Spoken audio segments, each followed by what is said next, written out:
If your narrative is challenged by a fact, maybe you need to adjust your narrative to fit the fact, or maybe you need to determine whether the fact is true or not.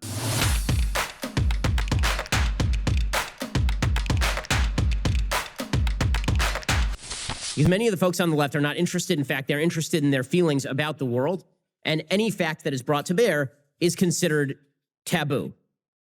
If the left has a narrative that the United States is rooted in racism, sexism, bigotry, and homophobia, that all disparities are discrimination, and then they are confronted with the fact that not all disparities are discrimination, that in fact personal choice has a lot to do with both group and individual disparity.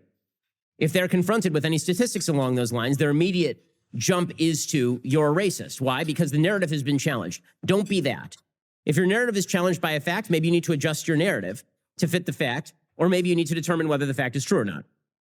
As also part of understanding your own principles, you do have to recognize that there are certain principles that are immutable. And this is what conservatism really is about at root. Conservatism, to use the G.K. Chesterton metaphor, conservatism is different from leftism in the following way. If you're a leftist and you walk through a field and you see a fence in the middle of the field and you have no idea why that fence is there, your first instinct is to uproot the fence. I don't know why the fence is there, I'm taking it out. If you're a conservative and you see a fence in the middle of a field, your first instinct should be to say, I don't know why the fence is there. I'm going to learn why the fence is there, and then maybe I will consider whether that ought to be removed.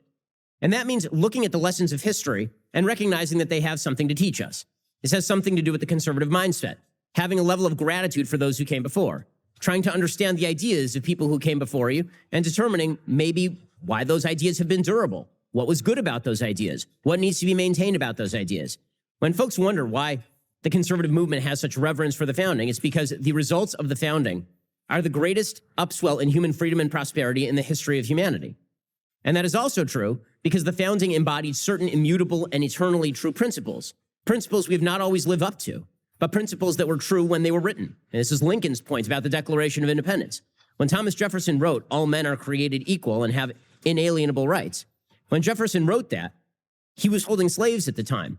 But Lincoln said that was an immutable, eternal principle that we didn't live up to. And it is our job to make those principles apply to everyone the way that they were originally supposed to. It was articulated as a high principle by Jefferson for a reason, even if he didn't personally live up to that principle in his own life.